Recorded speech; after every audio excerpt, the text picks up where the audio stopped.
నమస్తే రమగారు. నమస్తే రమగారు, ఈ మధ్య కొంచెం చిన్ని కథలు చెప్తున్నారండి. ఏదైనా పెద్ద కథ ఒకటి చెప్తారా? మనం ఇద్దరు అన్నదమ్ములు, ముగ్గురు అన్నదమ్ములు, ఇద్దరు దుర్మార్గులు, ఒకడు మంచివాడు, అవునవును. ఇద్దరు ఒకడు సరైన వాడు కదా, ఒకడు సరైన వాడు, అలాంటి కథలు చెప్పాం కదా. అలాగే మంచి జయిస్తుంది. మంచితనంగా ఉండేవాడికి ఎప్పుడు జయం కలుగుతుంది. అంటే అంతంలో అయినా చివరికైనా వాడికి విజయమే లభిస్తుందని కథ. కొంచెం టైం పట్టినా కూడా అంతే కదా. అంతే నడక నిజపు నడక నిదానంగా ఉంటుంది. అబద్ధం భూగృహాన్ని చుట్టొచ్చేస్తే ఒక ఇంచి నడుస్తుంది నిజం, కానీ నిజానికి నడక ఉంటుంది తప్పకుండా. ఒక కొండ చరి మీద ఒక కాపు ఒక ఆయన ఉండేవాడట. ఆయనకి ముగ్గురు పిల్లలు, ఇద్దరు మగపిల్లలు, ఒక ఆడపిల్ల. అయితే ఏమైంది, వీళ్ళు రోజు మగపిల్లలేమో గొడ్లు గాయటానికి వెళ్ళిపోయేవాళ్ళు, మేకలను తోలుకెళ్ళేది కూతురు. వీళ్ళు కొంచెం కొండ సరికి కింద ఉంటే కొండ కొమ్ము మీదకి మేకల్ని తోలుకుపోయేది పాప. దానికి ఒక 14-15 ఏళ్ళు ఉంటాయి. పిల్ల చక్కగా అందంగా ఉండేది. కొండల మీద ఉండే పిల్లలు ఆరోగ్యంగా ఉంటారు. ఒకనాడు అది మేకలు తోలుకుంటూ పైకి వెళ్ళింది. అయితే వీళ్ళు కింద ఉండి కాస్త అప్పుడప్పుడు పిల్ల ఎక్కడుందని గమనించుకుంటారు. మేకలు కనపడతాయి, లీలగా పిల్ల లంగా జాకెట్టు కనపడుతూ ఉంటాయి. ఒక వెండి మబ్బు ఒకటి ఇట్లా పొగమంచులాగా కొండ మీదకి జారిందని, ఆ జారి ఈ పిల్ల మీదకి వచ్చిందని, తర్వాత పిల్ల కనపడలేదని తెలుసుకున్నారు వాళ్ళు. ఇంకా ఆ చుట్టుపక్కల ఇళ్ళు కొన్ని ఉన్నాయి, వాళ్ళంతా కూడా చూసారు. వెండి మబ్బు ఒకటి రావటము, మబ్బు అప్పుడప్పుడు ఆకాశపు కొండ కొమ్ములకి మబ్బులు మీదకి వస్తాయి కదా, ఆ మబ్బుతో పాటు పిల్ల కూడా మాయమైంది. మేకలు దిగొచ్చేసాయి. సాయంత్రం ఎంత వెతికినా పిల్ల కనపడలా. సంవత్సరం గడిచింది. అయితే ఈ కొడుకులు ఇద్దరిలో పెద్దవాడు, నాన్న అమ్మాయి కనపడక ఏడాది అయింది, ఇంకా నేను పిల్లని వెతకడానికి వెళ్ళడానికి నిశ్చయించుకున్నా, నేను వెళ్తాను అని చెప్పాడు. చెప్పేసరికల్లా పెద్ద నాన్న అన్నాడు, వెళ్ళడం మంచిదే నాయన, నాన్న వెళ్ళమంటావా అని నన్ను అడగకుండా నువ్వే నిర్ణయించుకోవడం బాగుండలేదు. నువ్వు నిర్ణయం తీసుకుని నువ్వు డెసిషన్ చెప్తున్నావు, నువ్వేం చేయాలి, అడగాలి తండ్రిని అనేసరికల్లా ఏమన్నాడు, అడిగేదేమిటి, ఏడాది ఆగాం, నువ్వు చెప్పలేదు, నా అంతటి నేను డిసైడ్ చేసుకున్నాను, నేను వెళ్తాను అంతేనన్నాడు. అయితే తల్లిని, అమ్మ నాకు రొట్టె కాల్చివు, నేను వెళ్తానన్నాడు. దుప్పుల వనం అని ఒక వనం ఉందట అక్కడ. ఆ దుప్పుల వనంలో మాయమంత్రాల వాళ్ళు ఎవరో ఉన్నారని, అక్కడికి వెళ్తే పిల్ల దొరుకుతుందని మాట్లాడుకున్నాడు చుట్టుపక్కల వాళ్ళతో. ఆవిడేమంది, నాయన పని ఎక్కువ చేసి పెద్ద రొట్టె కాల్చమన్నావా, ఆపేక్షగా చిన్న రొట్టె కాల్చమన్నావా అని అడిగింది. ఆవిడికి కుర్రాడు తండ్రితో వినయంగా ప్రవర్తించలేదని తెలిసింది. ఆ కోపంతో అడిగింది. అడిగితే ఆపేక్ష అన్నం పెడుతుందా, పెద్ద రొట్టె కాల్చు అని చెప్పాడు అని నిర్లక్ష్యంగా చెప్పాడు. సరే ఆవిడ ఇంత రొట్టె కాల్చి ఇచ్చింది. సరే ఆ రొట్టె చేత్తో పుచ్చుకుని వాడు నడుచుకుంటూ పోయాడు. దుప్పుల వనం అని ఆ దుప్పుల వనంలోకి వెళ్ళాడు. బాగా నడిచి నడిచి నడిచి నడిచి ఎకంత దూరమో నడిచిన తర్వాత ఒక చట్రా ఏదో ఉంటే అక్కడ కనపడితే అక్కడ కూర్చుని రొట్టె తీసాడు తినడానికి. పెద్ద రొట్టె కాల్చింది మా అమ్మ అనుకున్నాడు. రొట్టె తీస్తే ఎక్కడి నుంచి ఒక బొంతకాకి వచ్చింది. అక్కడే నుంచి కా కా కా కా అంటుంటే ఏమన్నాడు, మా అమ్మ ఒక్క రొట్టె కాల్చి ఇచ్చింది, నీ తిండి నువ్వు పడాలి, నా తిండి నేను మోసు తెచ్చుకున్నా, నీకెందుకు పెడతాను పో అనేసి కాకి ఒక్క ముక్క పెట్టకుండా మొత్తం రొట్టెంతా ఆరగించేసాడు. అక్కడి నుంచి ఆ దుప్పుల వనంలో నుంచి అలా నడుచుకుంటూ వెళ్తే దూరంగా వాడికి ఒక ఇల్లు కనపడేది. సరే ఈ రాత్రికి ఇక్కడ పడుకుందాము, ఇక్కడ ఉన్న వాళ్ళు ఎవరో చూద్దామని అందులోకి వెళ్ళాడు. వెళ్తే ఒక ముస్సిలి ఆయన ఉన్నాడు. ఎవర్రా అబ్బాయి ఏమిటంటే, మా చెల్లెల్ని వెతుక్కుంటూ వచ్చానన్నాడు. అంటే సరే ఏదో పడుకో అన్నాడు. రాత్రికి ఆ ఇంట్లో వీడు పడుకున్నాడు. తెల్లవారిన తర్వాత ఆయన ఏమన్నాడు, అబ్బాయి నాకు 3 మచ్చలావులు ఉన్నాయి, 3 మచ్చలావులని కాయాలి, కాసేందుకు కమత ఉంటావా నా దగ్గర అని అడిగాడు. అడిగేసరికల్లా కుర్రాడు అన్నాడు, అసలు నేను బయలుదేరిందేమో మా చెల్లెల్ని వెతకడానికి, సరే గిట్టుబాటు అయితే కమతం కూడా చేస్తా, ఆవుల్ని కాస్తానన్నాడు. అంటే సరే ఈయన ఏమన్నాడు, ఆవును కాచడానికి రూల్స్ ఉన్నాయి, అవి ఎటు వెళ్తే అటు వెళ్ళనివ్వాలి, ఏం వేస్తే అవి మేయనివ్వాలి, వాటిని తోలకూడదు, కసరకూడదు, కేకలేయకూడదు. చాలా బాగుంది. అవి తిరిగి ఎప్పుడు వస్తాయనుకుంటే అప్పుడే వెనక్కి వస్తాయి, అప్పుడే నువ్వు వెనక్కి రావాలి ఇలాగా అన్నాడు. అనేసరికి సరే ఒప్పుకున్నాడు. ఆ 3 మచ్చల ఆవుల్ని తోలుకుని అడవి మీదకి బయలుదేరాడు. అలా తోలుకుంటూ వెళ్తుంటే ఒక పెద్ద మైదానం అంది. ఈ మైదానంలోకి వెళ్ళేసరికల్లా ఆవుల దారిన ఆవులు పోతున్నాయి. వీడికి ఆవుల్ని వదలకూడదని ఇన్స్ట్రక్షన్ ఉంది, నువ్వు అవి ఎక్కడికి వెళ్తే నువ్వు అక్కడికి వెళ్ళాల్సిందే, అవి ఎక్కడ నీళ్ళు తాగితే నువ్వు ఒక నీళ్లు తాగాలి. ఆ మైదానంలోకి వెళ్ళేసరికి ఒక వెండి కోడి, బంగారు కోడి, 2 కోళ్ళు కనపడ్డాయి వీడికి. వెండి రంగులో ఒక కోడి, బంగారు రంగులో ఒక కోడి కనిపించింది. అవి ఎగురుతుంటే వీడికి పిచ్చి సరదా వచ్చేసింది. ఆవులను వదిలేసేసి ఈ కోళ్ల వెనకాల పడ్డాడు. ఎంత దూరమో పరిగెత్తాడు, కోళ్ళు అందలేదు కోళ్ళు. వదిలేశాడు. మళ్ళీ ఆవుల దగ్గరికి వెళ్ళాడు. అవి ఆ మైదానం దాటి ఇంకో ఎక్కడికో వెళ్తున్నాయి. వాటి వెనకాల పడిపోయాడు. అక్కడి నుంచి ఓ వెండి కర్ర, ఓ బంగారు కర్ర గాల్లో తేలుతూ కనపడ్డాయి వాడికి. మెరిసిపోతుంటే వస్తువుల మీద ఆసక్తి ఉంటుందిగా. ఈ ఆవుల వెనకాల లేడిక్కవాడు. ఆవులను వదిలేసి ఈ కర్రలు ఎగిరిపోతున్న ఆ కర్రల వెనకాల పడ్డాడు. వీడు పట్టుకోగానే అవి మాయమైపోయింది. అయ్యో. మళ్ళీ ఆవులు ఎక్కడున్నాయో చూసాడు. ఆ వాటి ఎటో పోతున్నాయి. వాటి వెనకాల పడి పరిగెత్తాడు. ఇంకా డౌన్లోకి వెళ్తే అక్కడ ఎన్ని పళ్ళ తోటలు ఉన్నాయో, ఎన్ని పళ్ళో, చెట్ల నిండా పళ్ళే. వీడు ఆవులను వదిలిపెట్టేశాడు. వీడు లెక్క ఏమిటి, ఆవుల తోటి ఉండాలి. వీడికి పట్టించుకోలే, ఎక్కడికక్కడ వదిలేస్తున్నాడు. పరిగెత్తుకుంటూ వెళ్ళి మరి ఆ చెట్లు ఎక్కేశాడు. పొట్ట పట్టినన్ని పళ్ళు ఆత్రంగా తిన్నాడు. ఎన్ని పళ్ళు తిన్నాడో. బట్టల నిండా పళ్ళ మరకలు, మూతి నిండా పళ్ళ మరకలు. చీకటి పడింది. ఆవులు మళ్ళీ రావడం మొదలుపెట్టినాయి. వాటి వెనకాల పడి వచ్చాడు. ఇంటికి వెళ్ళిపోయారు. ఆ ముసలాడున్న ఆ పాకల దగ్గరికి వెళ్ళిపోయినాయి ఆవులు. పాకలు ఉండేసరికల్లా ఆయన ఏమన్నాడు, తోలుకొచ్చావా అన్నాడు. తోలుకొచ్చానండి. ఆవులతోటే ఉన్నావా అన్నాడు. ఆవులతోటే ఉన్నాను అన్నాడు. సరే, పాలు తీసి నువ్వు ఎంత బాగా వీటి కాపలా కాసావో నేను తెలుసుకుంటానన్నాడు. పాలు తీసాడు. ఆవుల పాలు తీస్తే పల్చగా నీళ్ళల్లే, తెల్ల నీళ్ళల్లే ఉన్నాయి 3 ఆవుల పాలు. అక్కడి నుంచి ఆయన అన్నాడు, దుర్మార్గుడా, ఆవులకి సహాయం కావాలి, నువ్వు వాటితో లేవు. ఏ వస్తువు కనపడితే ఆ వస్తువు వెనకాల పరిగెత్తావు. నీకు మంచితనం లేదు, బుద్ధి లేదు, వినయం లేదు. కమతం చేయాలంటే యజమాని చెప్పినట్టు వినాలి. ఆవులకి వాటితోటి మనిషి ఉంటేనే శక్తి అని చెప్పి ఆ చేతిలో ఉన్న ఓ చిన్న గడ్డి కట్టతోటి వాడిని దెబ్బ కొట్టాడు. కొట్టేసరికల్లా వాడు రాయిగా మారిపోయి అక్కడ ఉండిపోయాడు. సంవత్సరం గడిచింది. ఏడాది తర్వాత చిన్న కొడుకు నాన్నని అడిగాడు, నాన్న, చెల్లాయి తప్పిపోయి 2 ఏళ్ళు, అన్నయ్య తప్పిపోయి ఏడాది అయింది. నన్ను ఏమైనా వెళ్ళమంటావా ఒకసారి వెతకడానికి అనేసరికల్లా నాన్న అన్నాడు, నాయన అడిగావు కదా, వెళ్ళిరా ఒకసారి తీసుకున్నాడు. నువ్వు అడిగావు కదా, వెళ్ళనా అన్నావు కదా, వెళ్ళిరా, చెల్లాయిని అన్నయ్యని తీసుకురా అన్నాడు. అక్కడి నుంచి వాళ్ళ అమ్మ అడిగింది, బాగా పనిచేసి పెద్ద రొట్టె కాల్చిన నాన్న, ఆపేక్షతో చిన్న రొట్టె కాల్చిన అని అడిగితే పిల్లాడు అన్నాడు, అమ్మ ఆపేక్షతో పెట్టేది చిన్న తుంపైనా చాలమ్మా, నీకు చేత వచ్చినంత ఆపేక్షగా చెయ్యి అని చెప్పి చిన్న రొట్టె కాల్చి చేతిలో పెట్టింది. రెండో వాడు నడుచుకుంటూ బయలుదేరితే దుప్పుల వనంలోకి వెళ్ళిపోయాడు. వెళ్ళేసరికి అలా చట్రాయి దగ్గర కూర్చొని తినడానికి తీసాడు రొట్టె. బొంతకాకి అరుచుకుంటూ వచ్చి అక్కడి నుంచునేసరికల్లా ఏం చేశాడు, అయ్యో ఆకలిస్తుందా, అన్నిసార్లు కాక అంటున్నావు, దా ఇదిగోనని రొట్టెలో కోసం ముక్క తుంచి పెట్టాడు. తిని మళ్ళీ కాకి మళ్ళీ అరిచింది. సగం తందిని సగం దానికి పెట్టేశాడు. అరిచిన బొంతకాకి ఎగురుకుంటూ పోయింది.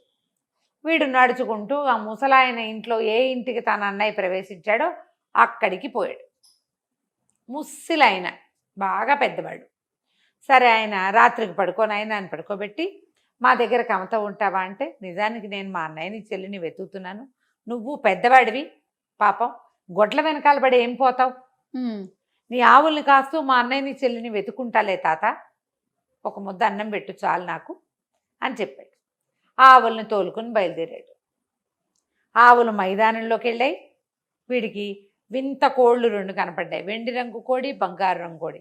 చాలా ఆసక్తిగా చూశాడు, కానీ వీటిని మనం ఏం చేసుకుంటాం అనుకొని వాటి జోలికి వెళ్ళాల. వాటి దారిన అవి తిరుగుతుంటే వీడి దారిన వీడు ఆవుల దగ్గర నుంచున్నాడు. పోయి ఆవులతో పాటు నడవటం మొదలుపెట్టాడు. అక్కడి నుంచి ఇంకా ముందుకెళ్ళి ఆవులు మైదానాలు దాటి అడవిలోకి ప్రవేశించాయి. అడవిలో ఒక వెండి పొన్ను కర్ర, ఒక బంగారు పొన్ను కర్ర గాల్లో ఎగురుతూ కనపడ్డాయి. అలాంటి కర్రలు చూస్తే ఉత్సాహంగా ఉంటుంది కుర్రాళ్ళకి. ఇట్లాంటివి గాల్లో ఎందుకు ఎగురుతాయి, ఏ మాయ మంత్రాలవో విచిత్రంగా అని వాటి జోలు మనకెందుకని ఆవుల మీద చేతులేసి వాటితో పాటు నడుస్తూ పోయాడు. ఇంకా దాటిన తర్వాత పెద్ద పళ్ళ చెట్ల వనంలోకి ప్రవేశించినాయి ఆవులు. వీడు పొద్దున్నే అన్నం తినొచ్చాడు. కడుపు నిండిన వాడికి మనకి పండు ఎందుకు? పళ్ళుంటే మాత్రం ఆయన ఆవులతోటి ఉండాలి. ఆయన చెప్పిన రూల్స్ అవి ఎటు వెళ్తే అటు వెళ్ళాలి. అవి ఏం తింటుంటే వాటి దగ్గరే నువ్వు నుంచోవాలి. కన్ను మరుగు కాకూడదు, దగ్గరే ఉండాలి, తోలకూడదు. అవి తిరిగి వచ్చినప్పుడు తిరిగి రావాలి. అదే పెద్దవాడికి ఏ రూల్ చెప్పాడో చిన్నవాడికి అవే రూల్స్. ఆవులతో ఉండమన్నాడు కాబట్టి పళ్ళ చెట్ల దగ్గరికి వెళ్తే ఆవులు ఎటు వెళ్ళిపోతాయో, చెట్టెక్కి కోసుకోవద్దు పళ్ళు. అవునవును. మనం పళ్ళ అయ్యావ ఎందుకు, ఇంటికి వెళ్ళిపోతే సాయంకాలం అక్కడే ఏదో రెండు రొట్టెలు తినొచ్చని కుర్రాడు వాడి జోలికి వెళ్ళాలి. అక్కడి నుంచి దూరంగా మంటలు కనపడ్డాయి. ఈ ఆవులు నడుచుకుంటూ ఆ మంటల వైపుకి వెళ్ళిపోయింది. వీడికి ఇన్స్ట్రక్షన్ ఉంది, ఆవును తోలకూడదు, కసరకూడదు, కేకలేయకూడదు. వీడు వాటితో పాటే వెళ్ళాడు. ఆవులు కసగందల పొగ వస్తోంది, ఆ పొగ మధ్యలో ఇంచి వెళ్ళినాయి. వీడు కూడా సేఫ్గా వాటి వెనకాల నడుచుకుంటూ వెళ్ళిపోయాడు. అక్కడ బోళ్ళంత గడ్డి ఉంది. కడుపు నిండా గడ్డి మేసి 3 ఆవులు మళ్ళీ వెనక్కి తిరిగినాయి. తిరిగేసరికల్లా వెనక్కి తిరిగి వచ్చి పిల్లాడు కూడా వాడితో పాటు రెండో వాడు వచ్చేసాడు. వెనక్కి వచ్చేసి ఈ ముసలాయన దగ్గరికి వచ్చాడు. ముసలాయన అన్నాడు, బాగా కాసేవా ఆవుల్ని అంటే, బాగా కాసాను, వాటితో పాటే ఉన్నాను అన్నాడు. అనేసరికి సరే పాలు తీసి చూస్తానన్నాడు. పాలు తీసేసరికల్లా పాలు చిక్కగా పైన వెన తేలుతున్నట్టుగా ఉన్నాయి. ఓహో సరే అంటే అప్పుడు ఆవులకి నచ్చినట్టు చేసావన్నమాట. ఆయన అన్నాడు, సరే అబ్బాయి నీకేం కావాలో చెప్పు అనేసరికల్లా నేనేం చెప్పను, నేను మా చెల్లిని మా అన్నయ్యని వెతుక్కుంటూ వచ్చాను. ఇక్కడ ఏదో రాతి బొమ్మ ఉంది, అదేమో మా అన్నయ్య లాగా ఉంది. గుర్తుపట్టాడు. మా అన్నయ్యలే ఉంది. మరి మా అన్నయ్య మా చెల్లి కావాలి నాకు. మీ రకం చూస్తుంటే మీరే మా అన్నయ్యని మా చెల్లిని తెచ్చారేమో అనిపిస్తోంది. మా అన్నయ్యని మా చెల్లిని మాకు ఇప్పించి తాత, నేను వెళ్ళిపోతాను అన్నాడు. అనేసరికల్లా ఆయన అన్నాడు రుసరుసలాడుతూ, తెచ్చాననుకో, మీ అన్నయ్యకి బుద్ధి లేదు, మంచితనం లేదు, వినయం లేదు, వాడికి గొడ్డునప్ప చెప్తే జాగ్రత్తగా చూసుకోవటం రాదు. సరే కావాలంటే నీకు అట్లాగే ఇస్తా, నాకు 3 పనులు చేసి పెట్టు నువ్వు. ఈ 3 పనులు అయితే అన్నయ్యని ఇచ్చేస్తాడా? అన్నయ్యని ఇచ్చేస్తాను, మీ చెల్లిని కూడా ఇచ్చేస్తాను అన్నాడు. సరే చెప్పమన్నాడు. ముసలివాడు 3 కోరికలు చెప్పాడు. ఏం చెప్పాడు, ఈ కొండ అవతల అడవిలో, కొండ మీద కూడా వెళ్తుంది, ఒక అడవి దుప్పి ఉంది. దాని బ్రహ్మాండమైన కొమ్ములు, ఆడదుప్పి, అది కాళ్ళు చువ్వల్లా ఉంటాయి, మహావేగంతో పరిగెడుతుంది. ఆ దుప్పిని పట్టుకొచ్చి తెచ్చిపెట్టు నాకు, అది కావాలి. తర్వాత అవతల వైపు ఉన్న సరస్సులో ఒక ఆకుపచ్చ రంగు మెడ ఉన్న బాతు ఉంటుంది, అడవి బాతు. అతను సరస్సు చుట్టుపక్కలే ఉంటుంది, ఆ బాతును పట్టుకురా. తర్వాత కొండల మధ్యలో కోనేరు ఒకటి ఉంది, ఆ కోనేట్లో ఎర్ర రంగు మొప్పలు, ఆకుపచ్చ రంగు తోక, పసుపచ్చ మెడ కింద పసుపు తార ఉన్న ఒక అద్భుతమైన చేప ఉంది. ఆ చేపను తెచ్చిపెట్టి, జల చేప. ఈ 3 పట్టుకురా. మీ తమ్ముడు మీ చెల్లిని మీ అన్నయ్యని ఇచ్చేస్తానన్నాడు. వీడు ఎటా తెస్తాడు? సరే కుర్రాడు బయలుదేరుతానన్నాడు. అక్కడి నుంచి అడవిలోకి బయలుదేరాడు. బయలుదేరితే దూరంగా వాడికి ఆ దుప్పి కనపడింది. ఆడదుప్పి ఎత్తుగా ఉంది, దాని కాళ్ళు నిజంగా చాలా బలంగా ఉన్నాయి. ఇక పరిగెత్తింది, వీడు దాని వెనకాల పడ్డాడు. పడి పడి పడి ఏమనుకున్నాడు, ఒక జాగిలం గనక ఉంటే దీన్ని పట్టేస్తాను నేను అనుకున్నాడు. సడన్గా ఎక్కడి నుంచి వచ్చిందో పెద్ద కుక్క వచ్చింది. అక్కడి నుంచి కుక్క వీడు కలిసి దాన్ని కాసేసి ఆ దుప్పిని కట్టేశారు. ఆ దుప్పిని భుజాన్ని వేసుకున్నాడు, అడవిలో గుర్తుగా ఓ చోట పెట్టాడు. అక్కడి నుంచి ఇప్పుడు సరస్సు దగ్గరికి బయలుదేరాడు. బయలుదేరేసరికి అలా సరస్సు దగ్గరికి వెళ్ళేసరికి వాడు రోజులు పడతాయి ఈ పనులన్నిటికీ. ఈ పైన బాతు ఎగురుతోంది, ఆకుపచ్చ రంగు మెడ ఉన్న బాతు ఎగురుతుండేసరికల్లా బొంతకాకి మొట్టమొదట వీడు రొట్టె పెట్టాడు కదా, ఆ కాకి పైనుంచి ఎగురుతూ తనే ఒక్క పోటు పొడిచింది ఆ బాతుని. పొడిచేసరికల్లా బాతు కేరమంటూ కింద పడిపోయింది. ఠక్కిని పట్టేశాడు దాన్ని. మెడ పట్టుకున్నాక ఇంకా బాతు ఎక్కడికి వెళ్ళలేదు. ముందు వచ్చిన కుక్కను కూడా ఈ కాకే పంపించింది వాడికి సహాయం కోసం. వాడి వెనకాలే తిరుగుతోంది అది. అక్కడి నుంచి ఏమైంది, జలచేప కోసం వీడు కోనేట్లోకి వెళ్ళాడు.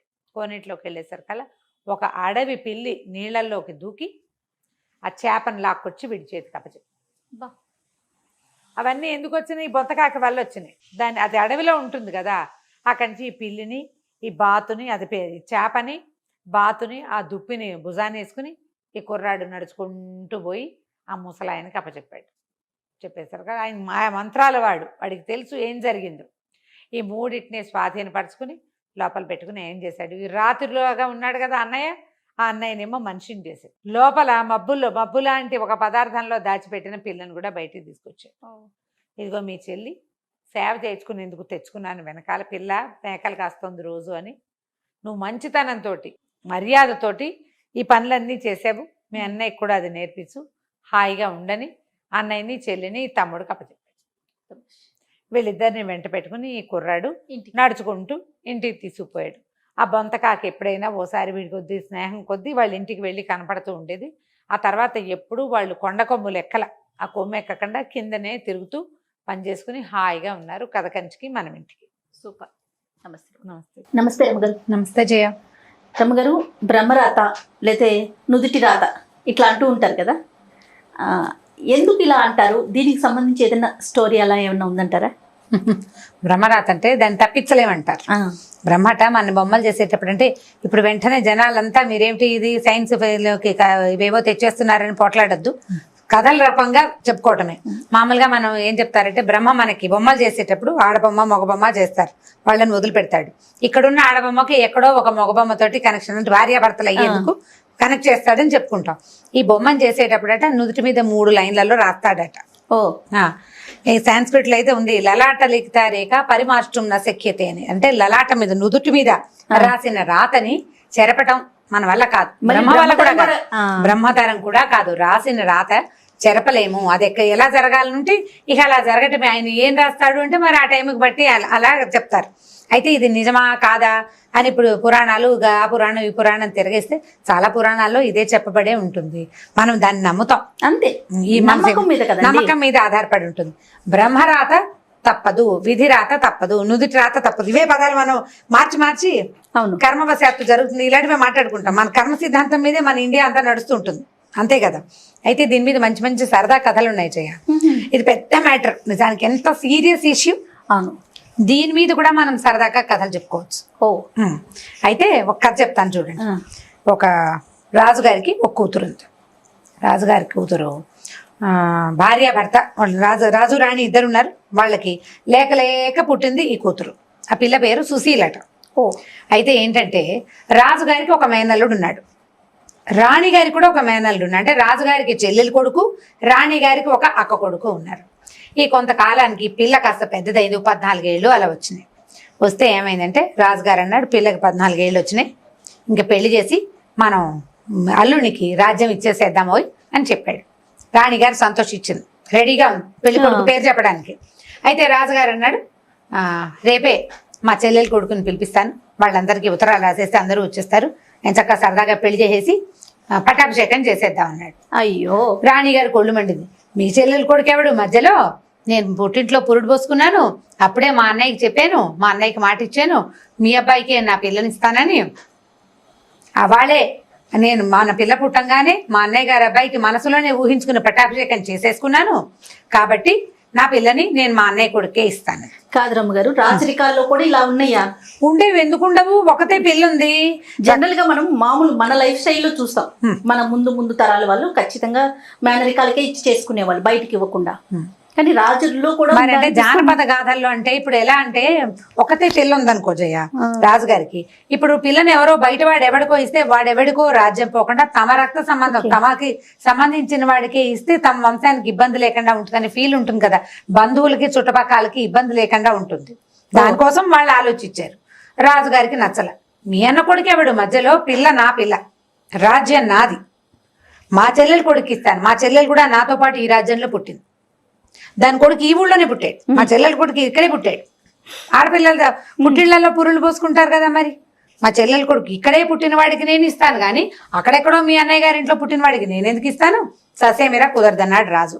వాళ్ళిద్దరూ పొట్టాడుకున్నారు ఆ పూట. సరే ఏం చేశారు, ఆవిడ దారిని ఆవిడ, ఈయన దారి ఈయన కలిసి అబ్బాయిలు ఇద్దరిని దించారు ఊళ్ళోకి. దించి చెరుకో మేడలోనూ రహస్యంగా పెట్టారు.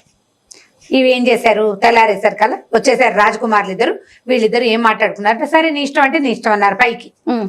ఈ పెళ్లి టైంకి ఎలాగోలాగా పెళ్లి కొడుకుని మార్చేయాలని ఆయన అనుకున్నాడు, ఈవిడ అనుకుంది. ఏదో రకంగా చేసి పెళ్లి చేసేసేయాలి, పెళ్లి అయిపోయి ఇంకేం చేస్తారు, చచ్చినట్టు ఊరుకుంటారని ప్లాన్ చేసుకున్నారు. అయితే ఏమైందట, ఆ రోజు సాయంకాలం ఈ రాజకుమారులు ఇద్దరు చెరో మేడ మీద, రాణి గారు అమ్మాయి ఈ రాజుగారి అమ్మాయి ఓ మేడ మీద, రాజుగారు భార్యాభర్త ఇంకో మేడ మీద పైన నుంచుని మాట్లాడుకుంటున్నారు. అవతల అంటే నుంచున్నారనమాట. ఈ పైనుంచినట ఆకాశ మార్గంలో బ్రహ్మ, విష్ణువు, మహేశ్వరుడు ముగ్గురు సాయంకాల వ్యాహ్యాలకి తిరగడానికి వచ్చారు. ఆకాశ మార్గంలో తిరుగుతుంటే ఇక్కడ ఉన్న సన్నివేశం కళ్ళకు కట్టినట్టు కనపడుతుంది. రాజు రాణికి ఓ పిల్లుంది, వాళ్ళిద్దరూ చెరుకో పిల్లాడికి ఇవ్వడానికి ఇద్దరు అబ్బాయిల్ని రెడీగా పెట్టారు కనిపిస్తుంది. ఇప్పుడు వీళ్ళిద్దరు అడిగారు బ్రహ్మని, ఏమయ్యా ఈ పిల్లకి వీళ్ళిద్దరిలో ఎవరితో పెళ్ళవుతుంది అనేసరికల్లా బ్రహ్మ బాగా నవ్వాడు, నవ్వు మొహం పెట్టాడు. ఈ వీళ్ళతోటి అవదండి అన్నాడు. అదేమిటి, ఎందుకు అవ్వదు, ఇద్దరు అబ్బాయిలు ఉన్నారు, అయితే వాడితో అవ్వాలి లేకపోతే వీడితో అవ్వాలి అంటే, కాదండి వీళ్ళిద్దరూ కాదు, ఈ పిల్లకి ఒక కుంటివాడితో పెళ్ళి అవుతుందండి అన్నాడు బ్రహ్మగారు. అనేసరికల్లా శివుడికి విష్ణుమూర్తికి కోపం వచ్చింటారు.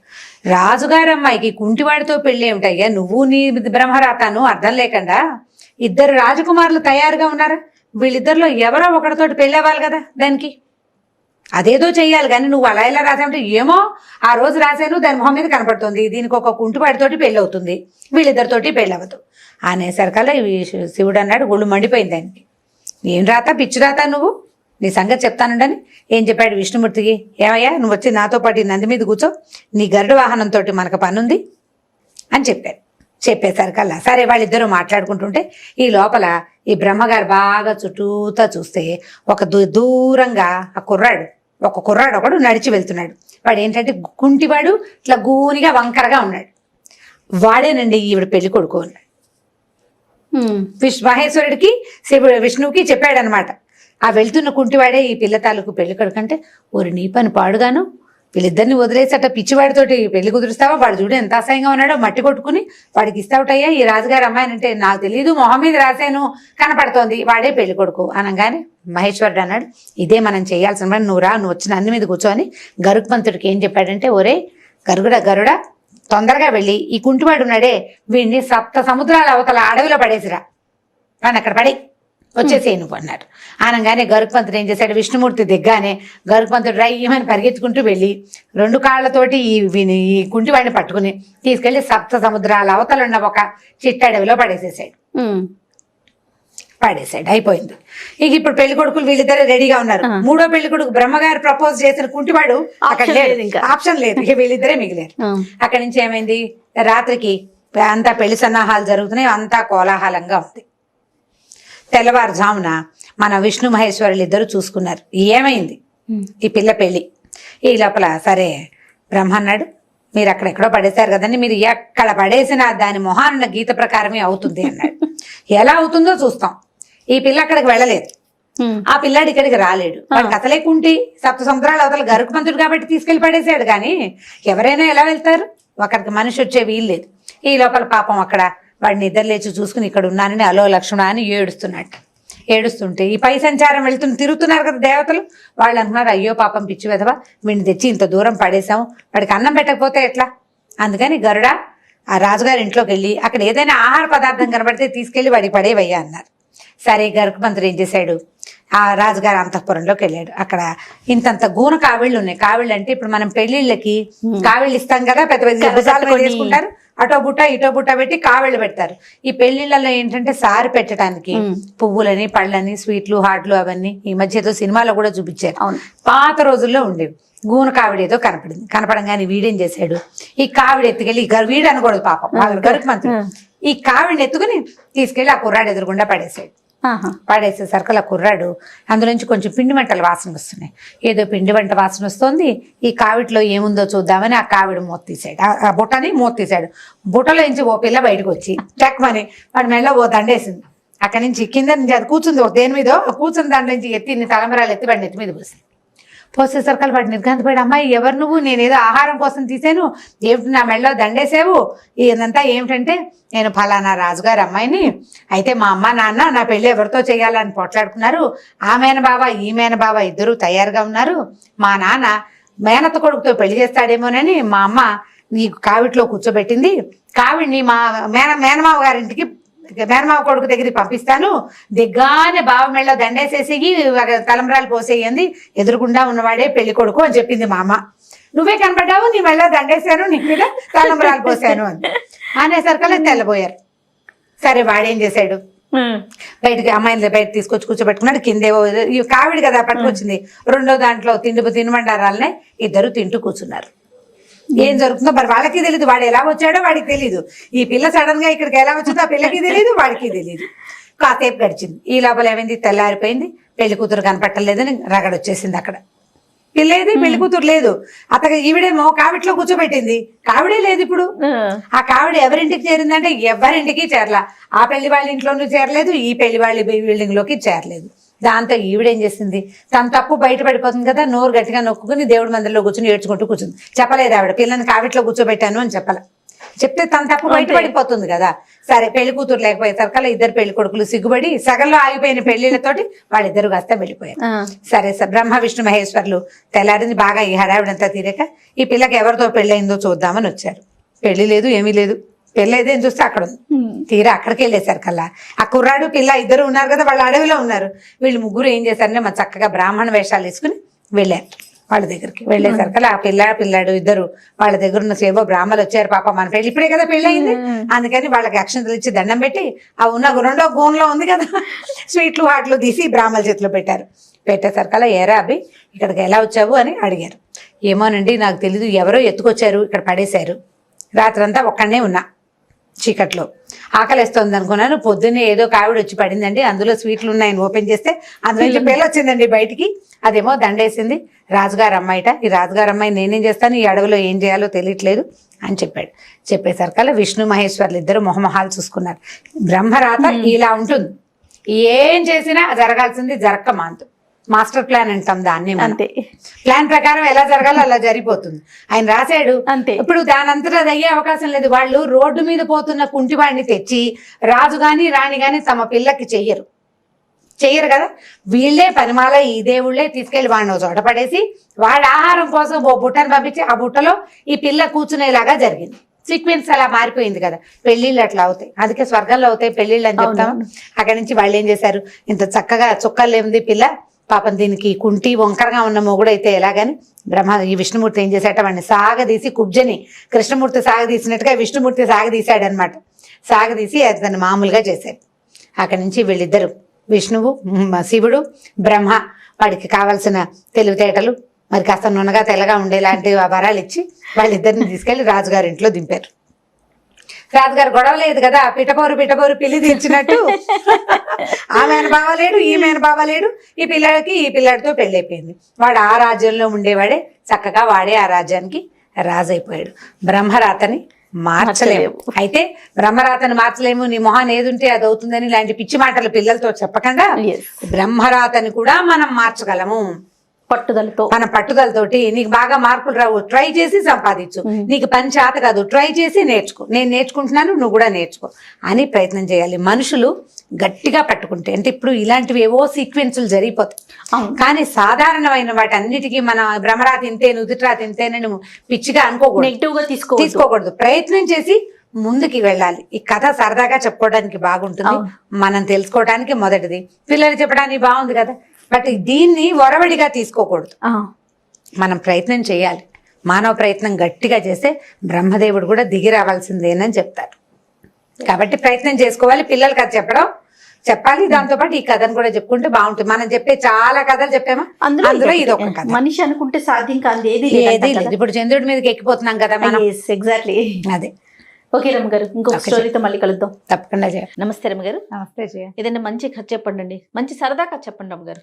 అంటే ఇది సరదా అనుకోవద్దు, ఏమిటో సరదాకి వినడానికి తేడా ఉందా? ఏదైనా ఒక ప్రత్యేకమైన కథ అనుకో. ఓకే.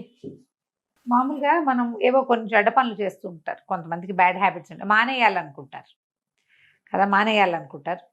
ఏదో ఒక సందర్భంలో మళ్ళీ కెలుస్తూ ఉంటుంది, లోపల పురుగు మసులుతూ ఉంటుంది, మళ్ళీ చేసేస్తారు. అప్పుడు ఏదైనా ఒక బ్యాడ్ చెడ్డది జరిగిందనుకో, ఒక జరగకూడదు ఒక దురదృష్టకర సంఘటన జరిగితే మనం మొదలెట్టడం వల్లే జరిగిందని అనిపిస్తుందా? అవును, ఆ శంక ఉంటుంది కదా. ఆ శంకని గురించి చెప్పే కథ ఇది. తప్పకుండా. పూర్వం అంటే ఒక పల్లెటూళ్ళలో కొంచెం అడవికి మోపుగా ఉన్న ఊరట అది. ఒక కాపు యువకుడు ఉండేవాడు. కులం కాదు, ఈ గొడ్లు కాసే వృత్తి వాళ్ళది, వ్యవసాయ పనులు చేసేవాడు. ఏవో గొడ్లు కూడా ఉండేవి వాళ్ళకి. క్రమంగా విసుగు పుట్టింది. వీడు భలే సాహసి ఆ కుర్రాడు. వాడికి బాణం వేయటం చాలా ఇష్టమట. ఎంత దూరానికైనా వేసేసేవాడు, గురి తప్పేది కాదు. అయితే ఏమైంది, వాడికి ఎన్నాళ్ళు ఈ వ్యవసాయ పనులు చేస్తాం, ఎంతసేపు ఏటేళ్లకాలం పని చేస్తూనే ఉండాలి కదా, మనకి బోళ్ళంతా విలువిద్యొచ్చు, ఏదైనా 2 జంతువులను కొడితే రోజు గడిచిపోతుంది అలా అనిపించి అడవిలో లేళ్ళని, దుప్పుల్ని, కుందేళ్ళని వేటాడుతూ ఉండేవాడు. వాడి భార్యకి అంత పెద్ద నచ్చేది కాదుట ఈ పని చేయటం. అలా ఎందుకు, మనకి గొడ్లు గోదా ఉన్నాయి, మన గొడ్డుని ఎవరైనా కొడితే మనకి ఎట్టా ఉంటుంది, మరి బాధగా ఉంటుంది కదా. అందుకని వద్దనేది, కానీ అతను వినేవాడు కాదు. ఇది సులువు, ఆహారం ఈజీగా వచ్చేస్తుంది, ఎవరికైనా అమ్మేస్తే డబ్బులు వచ్చేస్తాయి, మారకం వస్తుంది. అప్పుడు మారక వస్తు మార్పిడి ఉండేది కదా, అందుకని ఇలా చేసేవాడు. బాగా కొట్టేసేవాడు. ఎవరికైనా ఏదైనా ఒరే దుప్పి కావాలరా రేపు మా ఇంట్లో భోజనాలు ఉంటే మధ్యాహ్నం వెళ్ళి పట్టుకొచ్చేసేవాడు. బాగా చేయగలిగేవాడు. అయితే ఏమైందట, ఒకసారి వీడు అడవిలో ఏదో ఒక జంతువులను కొట్టడానికే వెళ్ళాడు. వెళ్తే ఒక చోట ఏదో బూరా ఊదినట్టు ఎవరో మనుషులు మసులుతున్నట్టు కనపడింది. అక్కడ ఒక పెద్ద పాక, పందిరి లాంటిది ఉండి కొంచెం ఓ పక్కకి అడ్డం వేసింది. పందిరే, ఏమిట్రా అని పందిరి దగ్గరికి వెళ్ళాడు. ఎవరున్నారో తెలియకుండా దూసుకెళ్ళిపోకూడదు కదా. సరే యువతలే నుంచి చూస్తే 3 పొట్టి వాళ్ళు కనిపించారట, మరుగుజ్జులు, పొడుగాటి అంగీలు, కుచ్చుట్టు తలపాగాలు పెట్టుకుని ఏమిటో చేస్తున్నారు. వాళ్ళు ఏం చేస్తున్నారు, ఒకడేమో పొయ్యి ఎగసని తోస్తున్నాడు, పొయ్యి వెలిగించింది, పొయ్యి పైకి పుల్లలు తోస్తున్నాడు. రెండో వాడు ఒక పాత్రలో, ఒక పెద్ద పాత్ర ఉంది, దాని మీద పాలు పోస్తున్నాడు. మూడో వాడు ఆ పాలను ఏదో ఇట్ట కళ్ళి తిప్పుతుంటే చూస్తున్నాడు, ఏదో చేస్తున్నారు వీళ్ళని తెలిసింది. ఆ పాలు అవి కాగి ఇంకా అందులో ఏమిటేమిటో వేస్తున్నారు, తీపి వాసన వస్తుంది. వీళ్ళు ఏదో తీయటి వంటకం చేస్తున్నారు. కాకపోతే రాక్షసుల పట్ల ఎలాంటి భయాలు ఉంటాయో మరుగుజ్జు వాళ్ళ పట్ల కూడా ఆ ప్రాంతంలో భయాలు ఉండేవి. వాళ్ళకి మాయమంత్రాలు వచ్చని, ఏదో ఓం బిషని మాయం చేస్తారని అలాంటి భయాలు ఉండేవి. దాంతో వాడి దగ్గరికి వెళ్ళాల, తను వాళ్ళకి కనపడకుండా ఉన్నానని కూడా భావించాడు. ఓకే, ఒక చెట్టుకి బాగా చాటు చేసుకుని ఇట్లా మొహం మాత్రం బయట పెట్టుకుని చూసుకుంటున్నాడు. సగం మొహం పెట్టాడు బయట. వంటకం ఏదో అయిపోయాక ఆ పొట్టి వాళ్ళలో ఒకడు ఒక బూరా తీసి ఊదాడు. పీ అని ఊదంగానే ఎన్ని పశువులు అన్నట, ఎన్ని గొడ్లో ఆవులు గేదెలు అన్నీ వచ్చేసి వాకిటో నుంచింది. ఆ బూరా వల్ల వచ్చినాయని తెలిసింది. సరే వాళ్ళు ఏం చేశారు, ఈ బూరా పక్కకు పెట్టి ఏ అబ్బాయి ఎట్రా నువ్వు అని పిలిచారు. పిలిచేసరికి ఆశ్చర్యపడి, పేరు పెట్టి పిలిచేసరికి ఏదో రాముడు వాడి పేరు. సరే నా పేరు ఎట్లా తెలుసు వీళ్ళకి అని ఆశ్చర్యపోయాడు. తర్వాత వాళ్ళు ఏం చేశారు, 3 పదార్థాలు 3 బౌల్స్లో ఉన్నవి చూపించారు. రారా అబ్బాయి, దా ఇక్కడ కూర్చో, మాతో పాటు కూర్చో అని చెప్పి 3 బౌల్స్ చూపించి, ఈ దీంట్లో 3 నీకు ఏది కావాలో తీసుకుని తాగమన్నారు. 3 3 పదార్థాలు చేసి పెట్టారు వాళ్ళు. ఇటు బాగా అటు ఇటు చూసి ఆలోచించి దూరం నుంచి చూస్తున్నాడు. వాళ్ళు ఏమేం చేశారో తెలియలే, కానీ పాలు పోసింది మాత్రం వాడు చూశాడు. ఆ పాలతో చేసిన దానిలాగా కనపడుతున్న తెల్లటి పదార్థం ఎత్తుకుని తాగాడు. తాగానే చప్పట్లు కొట్టారు వాళ్ళు. భలే సెలెక్ట్ చేసావురా, నీకు కావాల్సిందే చేసావు, సరే బాగుంది అని చెప్పి ఏం చేశారు, అందులో ఒక వెండి బూరా తీసి చేతులు పెట్టారు. ఈ బూరా ఉంచుకో, ఈ బూరా ఊదటం చాలా సులువు, నువ్వు ఈ బూరా ఉంచుకుని ఇలాంటి బూరాలు ఎన్నైనా తయారు చేసి నీ చుట్టుపక్కల వాళ్ళకు కూడా ఇవ్వచ్చు. ఈ బూరా ఊదితే ఎక్కడెక్కడ పశువులు వచ్చేస్తాయి. బయట ఎక్కడ పశువులను వదిలిపెట్టావు, నువ్వేం చేయక్కర్లా, మీ ఇంట్లో కూర్చోవచ్చు, వాటిని తోలక్కర్లా, నువ్వు ఊస్తే అవి వచ్చేస్తాయి ఎక్కడున్నా సరే అని చెప్పారు. చెప్పి అబ్బాయి జంతువులను కొట్టకరా, హాయిగా వ్యవసాయ పనులు చేసుకో, గొడ్లు కాచుకో, దేన్ని బాణం వేసి కొట్టద్దు అని చెప్పారు. చెప్పాక వీడు కాస్త అటు ఇటు చూసరికి మొత్తం టింగమని ఆ పాకతో సహా మాయమైపోయింది. అన్నీ మాయమైపోయినాయి. వాళ్ళు పెట్టిన 3 బౌల్స్, వండిన పాత్ర, ఆ పొయ్యి, ఈ 3 పొట్టివాళ్ళు, పందిరి అన్నీ పోయి వాళ్ళు ఇచ్చిన వెండి బూరా మాత్రం అక్కడే ఉంది. స్వచ్ఛమైన వెండితో చేసినట్టు కనపడుతోంది. తను ఆశ్చర్యపోయాడు. ఆ బూరా ఊదేసరికల్లా బోలెడన్న ఆవులు ఎక్కడి నుంచి వచ్చాయో ఇతను వెనకాల రావటం మొదలుపెట్టాయి. ఇంటికి తీసుకొచ్చుకున్నాడు. భార్యకి చెప్పాడు, ఇట్లా పొట్టి వాళ్ళు కనపడ్డారని, వాళ్ళు ఇట్లా బూరా ఇచ్చారు, బూరా ఊస్తే మన పశువులు మన దగ్గరకు వచ్చేస్తాయి, ఎక్కడైనా తప్పిపోయిన పశువున్నా వచ్చేస్తుంది అనేసరికి భార్య చాలా సంతోషించి, చూడు ఎంత మంచిదో, వాళ్ళు చక్కగా చెప్పారు కాబట్టి వాళ్ళ బోధ వల్ల నువ్వు మానేసావు, ముందు నుంచి నువ్వు నాకు కొట్టడం ఇష్టం లేదు అని చెప్పి సంతోషంగా ఉన్నారు. కొద్ది రోజులు అలా గడిచి వీడికి అప్పుడప్పుడు చేతులకు వచ్చి దురద పుట్టేవి, బాణం వేసేసేయాలని. ఆలోచించి ఒకరోజు ఏం చేశాడు, భార్య చూడకుండా ఆవుల్ని అడవికి తోలుకెళ్ళి ఒక విల్లంబులు పట్టుకెళ్ళి ఒక పైన ఎక్కడో కొండ మీద కనపడినటువంటి ఒక లేడీని కొట్టాడు. మామూలుగా ఏం చేసేవాడు, ఇంటికి వచ్చేటప్పుడు వాకిట్లో ఉండగానే ఆవులు వచ్చేవి అతని వెనకాల పీ అని బూరా ఊదేవాడు. వీడు వచ్చినట్టు తెలిసి భార్య రోజు ఎదురొచ్చేది సరదాకి. అదే. మామూలుగా బండి శబ్దం కాగానే మా భార్యలు బయటకు వచ్చి చూస్తారు కదా, అట్లా. అయితే వీడు బూరా నోరు పగిలిపోయింది, వీడికి నోరంతా నెప్పెట్టింది. ఎన్నిసార్లు ఊదినా ఎంతసేపు ఊదినా అమ్మాయి రాల బయటికి. ఆశ్చర్యపడి ఏమైపోయింది భార్య అంటే, ఇల్లుగానే ఉంది, పెళ్ళం లేదు ఇంట్లో, ఆవులు ఉన్నాయి, బూరా బుత్తి ఆవులు వస్తున్నాయి, భార్య మాత్రం రావట్లా. ఇక ఎంత వెతికినా ఆ భార్య అతనికి దొరకలా. ఏం చెయ్యాలో తెలియలే. అయితే ఏమైంది, కొద్ది రోజులు గడిచే దీనంగా ఉన్నాడు. ఇంట్లో ఏదో అన్నం వండుకుంటున్నాడు. ఈ ఆవులు గివులు ఉన్నాయి కదా, మరి వ్యవసాయం చేసుకుంటున్నాడు. ఆవులను తోలుకెళ్ళేవాడు, తీసుకొచ్చేవాడు. ఒక దిగాలుగా అయిపోయాడు భార్య లేకపోయేసరికి. కొద్ది రోజులు గడిచేసరికల్లా ఇతని తాలూకు స్నేహితుడు ఒకడు ఎక్కడో ఒక చోట ఎదురుపడ్డాడు. అన్న మొన్న భలే ఘటన జరిగిందన్న, ఫలానా రోజు ఏం జరిగిందంటే, నేను ఆవులు తోలుకొస్తున్నాను, మరి కొండ మీద ఒక లేడీ కనపడిందన్న. ఎంత అందంగా ఉందో, ఇంత కళ్ళు, భలే బాగుంది. దూరం నుంచి ఎవడో వేటగాడు ఆ లేడీని కొట్టాడన్నా. నేను చూస్తుండగానే లేడీ మాయమైపోయిందన్నా అని చెప్పాడు. చెప్పేసరికల్లా వీడికి ఏమనిపించింది, అది ఏ రోజు జరిగింది, తను లేడీని కొట్టిన రోజు. వీడు చూసింది ఆ లేడే. ఓకే అనుకో, ఆ కొట్టింది తనే. లేడీ అక్కడ పడిపోయి ఉండాలి కదా, మరి తనైతే వెళ్ళల. వీడు వెళ్ళి లేడీని తెచ్చుకోలే. వీడు మాయమైపోయిందని చెప్తున్నాడు. తన భార్య మాయం అవ్వడానికి అదే కారణం అని అర్థమైంది. అతనికి కనెక్ట్ చేసుకున్నాడు. అట్లా దిగాలుగా ఉండేవాడు. ఏం చేయాలో తెలిసేది కాదు. అయితే ఏమైంది, మళ్ళీ ఒకరోజు ఇట్లా రోజు అడవికి వెళ్ళి వచ్చేవాడు. భార్య ఎక్కడైనా కనపడుతుందేమో అని వెతికేవాడు. ఆ పొట్టివాళ్ళు కనపడతారేమోనని వెతుక్కుంటూ ఉండేవాడు. ఒకనాడు మళ్ళీ ఆ ముగ్గురు పొట్టివాళ్ళు అతనికి పాయసం చేస్తూ కనపడ్డారు. దగ్గరికి వెళ్ళేసరికి మాయమైపోయారు. తెగ ఏడ్చట్టు. నేను పొరపాటు చేశాను, ఏం చేయాలో తెలియట్లేదు నాకు అని ఏడిస్తే, ఆ రోజు రాత్రి అతని కల్లో ఆ ముగ్గురు పొట్టివాళ్ళు కనిపించారు. ఓకే. కనిపించి, నీకు బూరా ఇచ్చాం, ఎన్ని పశువులనైనా పిలుచుకోవచ్చు, మీకు ఆవుల్ని మీ ఇంట్లో ఉంచుకొని నువ్వు మళ్ళీ కొండ మీదకి వెళ్ళి ఊదేమంటే ఇంకా కొన్ని ఆవులు నీ దగ్గరకు వచ్చావు.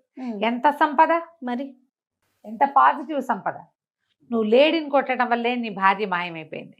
నువ్వు బుద్ధిగా ఉన్నావా, ఏడాది తిరిగేసరికి నీ భార్య నీ ఇంటికి వచ్చేస్తుంది. మళ్ళీ బాణం తీయకూడదు, అప్పుడు నీ భార్య నీ ఇంటికి వస్తుంది. దుఃఖించుకో. నువ్వు చేసిన తప్పుకు పరిహారం ఉండాలిగా.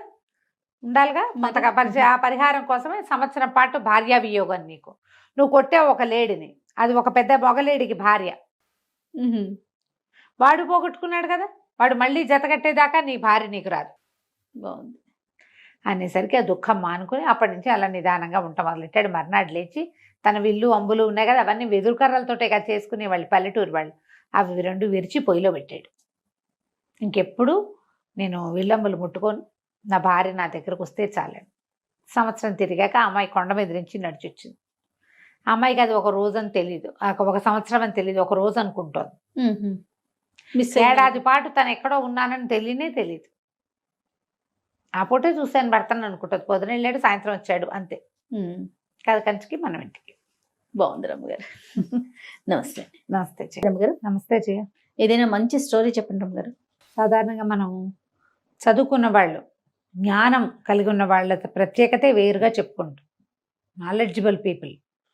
నాలెడ్జ్ ఎక్కడి నుంచి వచ్చేస్తుంది, సహజంగానే కొంచెం ఐక్యూ ఉన్నవాళ్ళు ఉంటారు, చురుగ్గా, తెలివిగా, యాక్టివ్గా ఉంటే చదువు వాళ్ళకి వాళ్ళ ఐక్యూని బాగా పెంపొందిస్తుంది. అప్పుడు వాళ్ళకి రకరకాల విషయాలు తెలుసుకునే అవకాశం లభిస్తుంది. ఒట్టి ఐక్యూ ఉన్నవాడు కొన్ని చోట్ల రాణిస్తాడు. అవును. కానీ వాడికి చదువుతోటి ఆ ఐక్యూని పదును పెడితే వాళ్ళు ఇంకా అద్భుతంగా రాణిస్తారు. దాన్ని ప్రూవ్ చేసే ఒక కథ. పిల్లలకి, నువ్వు తెలివిగల పిల్లలు, నువ్వు తెలివైన వాడివి, చదువుకుంటే ఇంకా రాణింపుకు వస్తావని చెప్పాలి. చదువుకుంటే నీకు చాలా రకాల విజ్ఞానాలు వస్తాయి. నువ్వు తెలివి ఒకటే కాదు, చురుగ్గా ఉంటారు చూడు కొంతమంది పిల్లలు. అసలు ఇవాళ రేపు ఈ జనరేషన్లో చురుకుదనం లేని పిల్లలు లేరమ్మా. అవునండి. అతి చురుకు, అవును. ఏం చేసుకోవాలో తెలియదు ఆ మొత్తాన్ని. అలాంటి వాళ్ళే ఉంటున్నారు. అవును. పిల్లలు చదవకుండా ఉంటే చదువు ఎలాంటి ఫలితాన్ని ఇస్తుందో ఈ కథ చెప్పచ్చు. బాగుంది, మంచి కథ. పూర్వం ఒక అగ్రహారంలో ఒక ఆయన ఉండేవారు, ఇద్దరు మగపిల్లలు. ఆయన చాలా పేదవాళ్ళు వాళ్ళు. అయితే ఏదో చిన్న వృత్తి వాళ్ళది, పౌరోహిత్యం లాంటివి నేర్పించుకున్నారు. రెండో పిల్లడు భలే తెలివిగా ఉండేవాడు. ఆయనకి ఏమనిపించింది, పెద్దవాడు ఎట్లాగో మన ఇంటి పనులు, ఇంటి వ్యవహారము, మన క్లయింట్స్ ఎవరున్నారో వాళ్ళని మన ఊరు వరకు చూసుకుంటాడు. చిన్న ఊర్లో ఎంత డబ్బు వస్తుంది, ఎంత పేరు వస్తుంది, మనం ఉన్న ఊళ్ళో ఏదో భుక్తి గడుస్తుంది, అంతే. మర్యాదకు లోటు లేకుండా ఉంటుంది. కానీ పిల్లాడు చాలా తెలివిగా ఉన్నాడు. వీడిని పెద్ద చెరువులో ప్రవేశపెట్టాలి, పెద్ద చోట. అందుకు ఈ పిల్లవాడికి ఏదైనా చదువు చెప్పించాలని అనుకున్నాడు. కొద్దిగా కొంచెం వయసు వచ్చాక ఏం చెప్పాడంటే, నాయన నిన్ను తీసుకెళ్ళి ఎక్కడైనా పెట్టే ఓపిక లేదు నాకు. నోట్లో 4 ముక్కలు వచ్చు, దారిన పోతూ నలుగురికి 4 మంచి మాటలు చెప్తూ గురువుని వెతుక్కో, చదువుకో నువ్వు అని చెప్పాడు. ఆ కాలం ఏంటంటే పిల్లల్ని రోడ్డు మీద పంపిస్తే ఎటాగండి అని అనే కాలం కాదు. అదేలే. బ్రాహ్మణులకి భోజనం పెట్టేవాళ్ళు, అవకాశాలు లభించేవి. కొంచెం బ్రాహ్మణ గుర్రాలు వెళ్తే అయ్యగారు వంట చేసుకోండి అని సామాన్లు ఇచ్చేసేవాళ్ళు. వంట చేసి తిని 2 పూట్ల ఆ ఊళ్ళో ఆగి మళ్ళీ వెళ్ళిపోవచ్చు. అప్పుడు అసలు ఫెసిలిటీస్ కావాలన్న గోలే లేదు జయ. అవునండి. పంచలో ఒక చిన్న పంచ వరండా ఉంటే వరండాలో కాస్త పొయ్యి పెట్టుకుని, ఒక గిన్నె మట్టికుండ అంటే కుండతో అన్నం వండేసుకుని, కాస్త ఒక కూర చేసుకుని, కూర అన్నం వాళ్ళు మజ్జిగ ఇస్తే మజ్జిగ పోసు తింటే ఆ రోజుకి వెళ్ళిపోయింది. రాత్రికి పాలు పళ్ళు కూడా చాలు, అంత అన్నం తినేసేవారు. పంచలో ఒక చాప పడుచుకుని పడుకుంటాము. మనకు మళ్ళీ దుప్పట్లు కావాలి, రగులు కావాలి, గోలు కావాలి, ఏమీ లేవు. ఏసీలు, ఫ్యాన్లు అసలు లేవు. పిల్లోలు కూడా క్యారీ చేస్తారు తెలుసా రమ్మ గారు, అదే పిల్లో మీద నిద్ర పట్టిద్దని.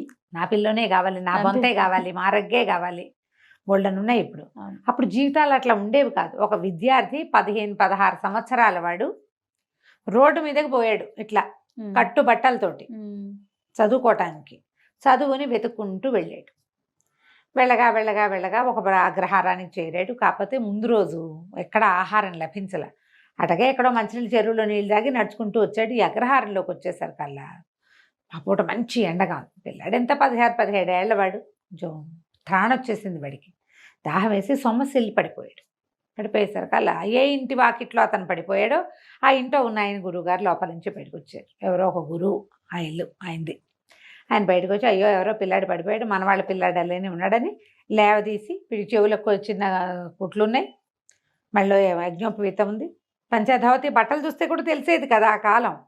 తీసుకొచ్చి లోపల కూర్చోబెట్టి కాసిన మంచినీళ్ళు ఇచ్చి మజ్జిగిచ్చి అన్నం పెట్టారు. పెట్టి ఏ ఊరబ్బా, ఏం గోత్రం ఏమిటి, మీరు ఏ ఊరు అని కనుక్కున్నారు. అన్ని వివరాలు చెప్పాక గురువు కోసం వెతుకుంటూ బయలుదేరానండి. 3-4 అగ్రహారాలు చూశాను. అందరూ మీ పేరే చెప్పారు. మిమ్మల్నే వెతుకుంటూ వచ్చాను. ఇక్కడికి వచ్చేసరికల్లా మీ ఇల్లు గుర్తు తెలియలా, ఈ లోపల నాకు నిద్రాన్ని వచ్చేసింది అన్నాడు. అంటే ఆయన సంతోషించి, అబ్బాయి ఇక్కడే ఉండు, నేను చదివిస్తా నిన్ను చెప్పి అట్టె పెట్టుకున్నారు. ఆ కాలం అలాంటిది. ఆ పిల్లాడు గురుగారు శుశ్రూష చేస్తూ, గురువమ్మగారికి ఏవో ఆ పనులు ఈ పనులు చేసి పెడుతూ, వాళ్ళ ఇంట్లోనే అన్నం తింటూ 4-5 సంవత్సరాల పాటు చక్కగా చదువుకున్నాడు శాస్త్రజ్ఞానం అంతా. ఆయన ఏమన్నాడు, నువ్వు అన్ని విద్యలు నేర్చుకోవాలి, ఒక కోయరాజు దగ్గరికి పంపిస్తా, వాడు నీకు కొత్త విద్యలు నేర్పిస్తాడు అంటే సరేనన్నాడు. కోయరాజు దగ్గర అక్కడ తిండు ఇతను, పళ్ళు తేనె తీసుకుంటాడు వాళ్ళ దగ్గర నుంచి, అన్నం వండుకుని తినాలి. ఓకే. ఎలాగో గురువుగారి ఇంట్లో అలవాటే, వాళ్ళ ఇంట్లో కూడా వాడికి అలవాటే పాపం. అబ్బాయికి ఏం పేరు, జయదేవుడు అబ్బాయి పేరు. అక్కడి నుంచి ఆ కోయరాజు దగ్గరికి వెళ్తే కోయరాజు బాణాలు వేయటం, కత్తిలు తిప్పటంతో పాటుగా దొంగతనం చేయటం, చోర విద్య, దాంట్లో మెలకువలు కూడా నేర్పించాడు. అతని దగ్గర ఉన్న విద్యలు నేర్పమన్నారు. నేర్చుకున్నాక సరే స్వగ్రామానికి బయలుదేరాడు. అవన్నీ ఎక్కడో ఊళ్ళు వెళ్తుంటే సరే ఒక ఊర్లో ఆగి ఒక బ్రాహ్మణ గృహస్థింట్లో మంచినీళ్ళు భోజనం కోసం అడగడానికి పోయేసరికల్లా ఆవిడ ఏమైనా మంచినీళ్ళు మజ్జిగ ఇచ్చి, ఎక్కడి నుంచి నాయన, ఏ ఊరు ఏమిటి అంటే, చిన్నప్పుడే బయటకు వచ్చానండి, అక్కడ చదువుకున్నాను హరిశర్మ గారి దగ్గర, తర్వాత ఏమో ఇట్లా కోయరాజు దగ్గర రకరకాల విద్యలు నేర్చుకున్నాను, ఇక నేను రాజోద్యోగం చేయగలిగే సత్తా వచ్చింది, ఎక్కడైనా ఉద్యోగం దొరికితే చూసుకుంటా, ముందు మా వాళ్ళని చూద్దామని బయలుదేరానంటే, ఏమిటో నీ విద్యలన్నీ వింటుంటే వింతగా ఉంది, ఇప్పుడు మా ఇంటికి ఎవరు వచ్చారో చెప్పు, చాలా చదువుకున్నావు కదా, ఊహించు మా ఇంట్లో ఏం జరిగింది, మా ఇంటికి ఇంతకుముందు ఎవరో వచ్చారు, ఎవరొచ్చారో నువ్వు ఊహించి చెప్పగలవా? ఉమ్, మా వాకిట్లో ఏం జరిగిందో ఆలోచించి ఐక్యూ తోటి, మనం ఓ సినిమాలో చూసాం, వాడు ఊహించి చెప్పేస్తాడు అవును బ్యాంక్ రాబరీ జరుగుతోందని. అవునండి. ఇలాంటి కథలే దానికి ఆధారం. ఓకే. ఏ అబ్బాయి ఏం చెప్పాడంటే, బయటకు వాకిట్లోకి వెళ్ళొచ్చాడు, లోపలికి వచ్చాడు. ఇంటికి ఎవరో నలుగురు వచ్చారు. బహుశా రాజోద్యోగులు అయి ఉండొచ్చు, సైనికులు అయ్యి ఉండొచ్చు. ఉమ్, తర్వాత ఈ రోడ్డు మీద ఒకడు నడిచి వెళ్ళాడు. వాడి నెత్తి మీద ఒక బొగ్గల బస్తా ఉంది. ఏం బస్తా అండి? బొగ్గల బస్తా ఉంటే ఆయన ఆశ్చర్యపోయాడు. ఊరిని భలే కనిపెట్టాబోయ్, నిజంగానే మా ఇంటికి సైనికులు వచ్చారు. నలుగురు సైనికులు వచ్చారు. దేవాలయం దగ్గర ఒక మణి పోయింది. ఆ మణిని వెతుక్కుంటూ వచ్చారు. ఒక్కొక్క ఇంట్లోనూ వాళ్ళు వాకప్ చేసుకుంటూ వెళ్తున్నారు. నువ్వు భలే కనిపెట్టావు, అసలు ఆ మణి ఎట్టా పోయిందో, ఎవరి దగ్గర ఉందో నువ్వు కనిపెట్టగలవేమో, ప్రయత్నం చేయి. రాజుగారి దగ్గర నీకు ఉద్యోగం వేయించే పూచి నాది. చక్కగా మీ నాన్నని తాన్నయ్యని కూడా ఈ ఊరే తెచ్చుకోవచ్చు. ఈ ఊళ్ళో బ్రాహ్మణికానికి ఏం కొదవలేదు. మీ నాన్న అన్నయ్య వాళ్ళ పని వాళ్ళు చేసుకుంటారు, నీతోటే ఉంటారు హాయిగా. కనిపెట్టు, మణి ఎక్కడ పోయింది, ఎలా పోయింది, ఎవరు తీసుకొచ్చారు, ఎవరు తీసుకున్నారంటే సరేనన్నాడు. ఈ అబ్బాయి వెళ్ళి దిగి అక్కడి నుంచి వెళ్ళిపోయాడు. వాళ్ళ ఇంటి నుంచి బయటకు వచ్చేసాడు. ముందు దేవాలయం దాకా నడిచి వెళ్ళాడు. దేవాలయం దగ్గర నుంచి నడుచుకుంటూ వచ్చాడు. ఏ గృహస్థ అయితే ఇతనికి మంచినీళ్ళు ఇచ్చి ఉద్యోగం ఇప్పిస్తానన్నాడో వాళ్ళ ఇల్లు దాటి ఇంకా 9-10 ఇళ్ల తర్వాత ఒక కంసాలి ఇల్లు, కంసాలి ఇంటి దాకా వెళ్ళాడు. అక్కడి నుంచి కంసాలి ఇంట్లోకి వెళ్ళాడు. లోపలికి వెళ్ళి బంగారము ఈ రోజుల్లో రేట్ ఎంత ఉంది, ఏదైనా వస్తువు చేయడానికి అతను ఎంత తీసుకుంటాడు, ఇవన్నీ మాట్లాడుకున్నాడు. కాసేపు మాట్లాడుకున్నాక మళ్ళీ బ్రాహ్మణుడి ఇంటికి వచ్చేసాడు. వస్తువు దొరికేస్తుందండి, నా భోజనం పెట్టించండి, నేను రాజోద్యోగులను తీసుకెళ్తానన్నాడు. ఆయన ఆశ్చర్యపోయాడు. భోజనం పెట్టారు. భోజనం వేళ అయినప్పుడు తినాలి కదా మరి. అన్నం తినేశాక మీరు రాజోద్యోగులను పిలిపించండి, సైనికుల్ని, దొంగ దొరికాడు మనకన్నాడు. అనేసరికి సరే, 4 సైనికుల్ని గుడి దగ్గర ఉన్న వాళ్ళని కేకేసుకురమ్మని కుర్రాన్ని పంపించాడు. ఆయన పాలేరెళ్ళి సైనికుల్ని పిలిచాడు. మా అయ్యగారు ఏదో చెప్తామని రమ్మన్నారంటే 4 సైనికులు వచ్చారు. వస్తే వీళ్ళు వాళ్ళు మాట్లాడుకున్నారు. జయదేవుడు అన్నాడు, దీని తర్వాత 9 ఏళ్ళ తర్వాత కంసాలి ఇల్లు ఉంది కదా, కంసాలేనండి దొంగ అన్నాడు. ఈ రాజోద్యోగులు వీళ్ళు సైనికులు అన్నారు, అటగాదు బాబు, అందరి ఇల్లు సోదా చేసాం, ఇప్పుడు నువ్వున్న ఇల్లు సోదా చేసినట్టే కంసాలి ఇల్లు కూడా సోదా చేశాము, వాళ్ళ ఇంట్లో ఎక్కడా కనపడలేదు, అన్ని పెట్లు గిట్లు అన్నీ చూసాం అనేసరికి నాతో పదండి నేను చూపిస్తా అన్నాడు. ఈ బ్రాహ్మణాయన ఏ ఇల్లు అయితే ఆశ్రయం ఇచ్చారు ఇంట్లో వాళ్ళు కూడా బయలుదేరారు. సరే అందరూ కలిసి లోపలికి వెళ్ళారు. అతను అన్నాడు, అదేంటండి మా ఇల్లు సోదా చేశారు కదా, నేను అటువంటి వాడిని కాను, అలాంటి వాడిని కాను నేను అనేసరికి ఇతను అన్నాడు, ఈ కంసాళ్ళు వీళ్ళ పద్ధతి ఏంటంటే పెట్టెల్లో బేడల్లో బంగారాన్ని కానీ వస్తువులు కానీ దాచరు వీళ్ళు, దొరికేస్తాయని. ఇప్పుడు కంసాల ఇంట్లో ఎప్పుడు బంగారం ఉంటుంది, దొంగలు పడరు. వాళ్ళు ఏం చేస్తారంటే చిన్న చిన్న గోడకి కంతల్లో పెట్టి మూస్తారు. కొత్తగా అలిగిన గోడ ఎక్కడుందో వెతకండి ముందన్నాడు. మట్టి గోడ అది. ఇప్పుడు రోజు అలకరు కదా, కొన్ని చోట ఇట్లా ప్యాచ్లు కనపడతాయి. ఆ ప్యాచ్ ఉన్న చోట తడి ముట్టుకుని చూసి ఇదిగో తడిగా ఉంది ఇక్కడే అంటే అక్కడ తవ్వేసరికి దాన్ని ఇట్లా కొట్టేసరికి మణి బయటపడింది. వాళ్ళు ఆశ్చర్యపోయారు, ఈ బ్రాహ్మణ ఆయన ఆశ్చర్యపోయాడు, ఆ గృహస్థు కూడా.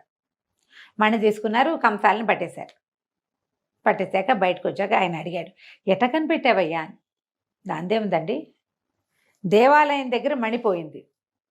దేవాలయం దగ్గర ఎక్కడ మణిపోయిందని మీ వాళ్ళు చెప్తున్నారు, మణి మిస్ అయిందని. అక్కడ ఒక చిటికెడు బొగ్గుపొడి రాలి ఉంది. ఆ తర్వాత దారంతా బొగ్గుపొడి రాలింది. ప్రతి చోట వాడు బ్యాగులోంచి రాలుతూ ఉందంటే ఆ దారిని వెళ్తున్నాడు. తర్వాత ఎక్కడైతే బొగ్గుపొడి రాలి ఉందో అక్కడ అడుగులు నిదానంగా వేసినట్టు, మధ్యలో ఒక్క అడుగు వెనక్కి వేసినట్టు కనపడుతుంది. తను ఎవరినైనా వెంబడిస్తున్నారేమోనని వెనక్కి తిరుగు చూశాడు ఆ బొగ్గులు బస్తా పట్టుకున్నవాడు. నేను కంసాల వాళ్ళ ఇంట్లోకి వెళ్ళినప్పుడు వాళ్ళ వాకిట్లోకి, ఇప్పుడు రోడ్డు మీద కాకుండా వాళ్ళ వాకిట్లో కూడా బొగ్గుపడి వెళ్ళింది. వాళ్ళ ఇల్లంతా పరిశీలిస్తే ఒక మూల బొగ్గుల బస్తా కనపడింది. ఖచ్చితంగా అతను తెచ్చి ఉండాలి. అతను ఏం చేశాడు, మణి ఎక్కడ దొరికింది, దొరకగానే మణి చేత్తో పుచ్చుకొచ్చినా జేబులో వేసుకొచ్చినా అంతది తెలిసిపోతుంది. అందుకని ఏం చేశాడు, ఒక బొగ్గుల బస్తా కొనుక్కొచ్చుకొని అక్కడ పెట్టి బొగ్గుల బస్తాలో దాన్ని వేసేసాడు. బొగ్గుల బస్తా మోసుకుంటూ వచ్చాడు. వచ్చిన తర్వాత అడుగడుక్కి ప్రతి 10 అడుగులకి ఓసారి వెనక్కి తిరిగి చూసుకుంటున్నాడు. వెనక్కి తిరిగి చూడాలంటే ఇటా తిరగలేదు, నెత్తి మీద బస్తా ఉంది కదా, ఒక అడుగు వెనక్కి వేస్తే కదా వెనక్కి తిరగాలట్టు. మనిషి పూర్తిగా సగపడైనా తిరిగితే గానీ కనపడదు అవతల భాగం. అంతేగా. బస్తా ఉన్నవాడు ఎట్టా మనగమల ఎట్టా చూస్తాడు, చూడలేకపోతాడు కదా. అందుకని 11 అడుగులు ముందుకి, 1 అడుగు వెనక్కి కనపడుతున్నాయి. అవి కొంచెం అడుగులు మాసిపోయినాయి, అంటే చాలా సేపు అయిందనమాట. మరి మా ఇంటికి సైనికులు వచ్చారని ఎట్టా కనిపెట్టావయ్యా అంటే, దాందే ఉందండి, సైనికులు కవాతు చేస్తున్నట్టు నడుస్తారు, మనగమల ఎట్టా పడితే ఎట్టా ర్యాండమ్గా నడవరు. అడుక్కి గ్యాప్ కూడా కరెక్ట్గా ఉంటుంది, వాళ్ళకి అలవాటు. 4 రోళ్ళు 8 జతలు, అది కూడా సేమ్ గ్యాపులతోటి. కాబట్టి ఖచ్చితంగా వాళ్ళు సైనికులు అయి ఉంటారని ఊహించాను. వాళ్ళు మీ ఇంట్లోకి వచ్చారు, వాళ్ళ మీ వాకిట్లో మట్టి మీద కూడా సేమ్ అడుగులు ఇవి కనపడుతున్నాయి. వాళ్ళు మీ ఇంట్లోకి వచ్చారు, వచ్చింది రాజ సైనికులు అని తెలిసింది. వీళ్ళకంటే ముందే అతను వెళ్ళిపోయాడు సైనికుల కంటే, ఎందుకంటే అతని అడుగులు మీ వాకిట్లో చెరిగిపోయినాయి, ముందే వెళ్ళి దాచేసుకున్నాడు. కంసాలు కాబట్టి ఖచ్చితంగా బంగారాన్ని పూడ్చినట్టుగానే దీన్ని పూడ్చిపెట్టాడు. ఆ బస్తా ఎక్కడికి వెళ్ళిందో అక్కడే బంగామణి ఉంటుందని నేను ఊహించాను. వాళ్ళ ఇంట్లోకి వెళ్ళినప్పుడు అంతా పరిశీలించి తెలుసుకున్నాను అన్నాడు. ఆయన చాలా ఆశ్చర్యపడి, ఎంత బ్రెయిను, వీడికి ఎంత విజ్ఞానం ఉండాలి, అంతే కదా. ఒట్టి ఐక్యూ ఉంటే సరిపోతుందా? తెలివి ఒకటే కాదు, జ్ఞానం కూడా కావాలి. ఆ జ్ఞానం వీడికి చదువు వల్ల పెరిగింది. ఆయన రాజుగారి దగ్గరికి తను తీసుకెళ్ళాడు జయదేవుడిని. మాకు తెలిసిన వాళ్ళ అబ్బాయి, వీడు చాలా తెలివైన వాడు, హరిశర్మ గారి దగ్గర చదువుకున్నాడు, తనకి రాని విద్య లేదు, మీ దగ్గర మంత్రిగా ఉంచుకోండి అని చెప్పి రాజుగారికి సిఫారసు చేసి జయదేవుడిని మంత్రిని చేశారు. తర్వాత వాళ్ళ అన్నయ్యని వాళ్ళని తెచ్చుకున్నాడు. నిజంగానే ఆ మణి చక్కగా ఎలా పోయిందో అలాగే 3-4 గంటల వ్యవధిలో చక్కగా దొరికేసింది కథ కంచికి మనం ఇంటికి. చాలా బాగుంది రమ్మగారు. నమస్తే. నమస్తే.